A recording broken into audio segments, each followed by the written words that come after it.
सामान्यतः विद्यार्थी कईयों वर्ष तक, कई साल तक मेहनत करते हैं और फिर भी क्वालिफाई नहीं कर पाते। और आपको बड़ा दुख होगा ये जान करके कि 98% स्टूडेंट अपने सभी चांस में प्रीलिम्स का एग्जाम अर्थात पीटी का एग्जाम ही पास नहीं कर पाते।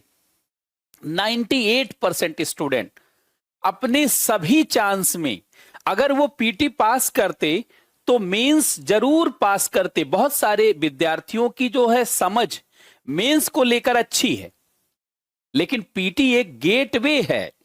अगर आप पीटी ही नहीं पास करेंगे तो मेंस कैसे पास करेंगे? बहुत लोग अच्छा लिख लेते हैं, बोल लेते हैं, समझ लेते हैं, लेकिन पीटी का एग्जाम तलवार के धार पर चलने जैसा है। एक एक नंबर, एक एक क्वेश्चन मेरिट को निर्धारित कर रहा है। ऐसे में बहुत अच्छी तैयारी रखने की आवश्यकता है। सारे स्टेट एग्जाम में अगर आप देखेंगे तो लगातार मेरिट आगे बढ़ रही।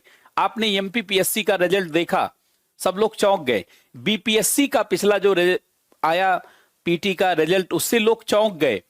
यूपीपीसीएस में लगातार ऐसा हो रहा है और आरएएस के एग्जाम में भी इसी तरीके से हो रहा है, जिसके नाते बहुत अच्छी समझ रखने की जरूरत है। कहा जाता है कि जो पाना है उसी के जैसा हो जाना चाहिए। Learn to like the things that have need to be done. जो जरूरी है उसे पसंद करने की आदत डालना है और धीरे धीरे रम जाना है।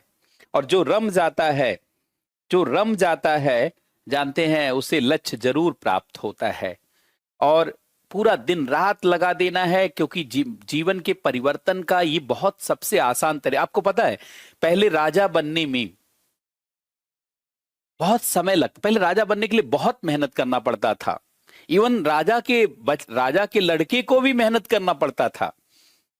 घुड़सवारी सीखनी पड़ती थी, तलवार चलाना सीखना पड़ता था, बहुत सारा मेहनत करना पड़ता था। और सब सारा मेहनत करने के बाद एक छोटा सा राज्य मिलता था। आज राजा बनना बहुत आसान है। केवल आप 1.5 से 2 साल मेहनत कर दीजिए, आप आईएएस बन सकते हैं, भारत के चीफ सेक्रेटरी आगे चल करके बन सकते हैं, कैबिनेट सेक्रेटरी, और पूरे भारत का राज्य आपके पास होगा। आप यूपी के चीफ सेक्रेटरी बन सकते हैं, बिहार के बन सकते हैं, एमपी के बन सकते हैं, राजस्थान के बन सकते हैं, उत्तराखंड के बन सकते हैं, हरियाणा के, गुजरात के, महाराष्ट्र, कहीं के भी बन सकते, और पूरे देश का बन सकते हैं। पहले राजा बनना इतना आसान नहीं था। पहले आप राजा खूब घुड़सवारी सीखते, तलवार चलाना सीखते, पता चलता हाथ भी कट गया और राजा बन गए, हाथ ही नहीं है आपके पास। पहले ऐसा था। और कोई बड़े क्षेत्र का राजा भी नहीं, एक छोटी सी रियासत। सोचिए महाराणा प्रताप जैसा प्रतापी महापुरुष मेवाड़ का सिर्फ राजा नहीं बन पाया, मेवाड़ से उसे भागना पड़ा, भीलवाड़ा के जंगलों में रहना पड़ा। अगर महाराणा प्रताप आज होते तो क्या होता? उनका पहली रैंक आती है आईएएस के एग्जाम में। महाराणा प्रताप जैसा उत्साह और पराक्रम देखना दुर्लभ है, लेकिन उनके पास मेवाड़ जैसा छोटा राज्य था और वो उसको रिटेन नहीं कर पाए।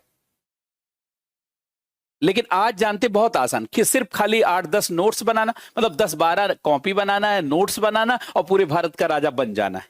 तो बहुत आसान है।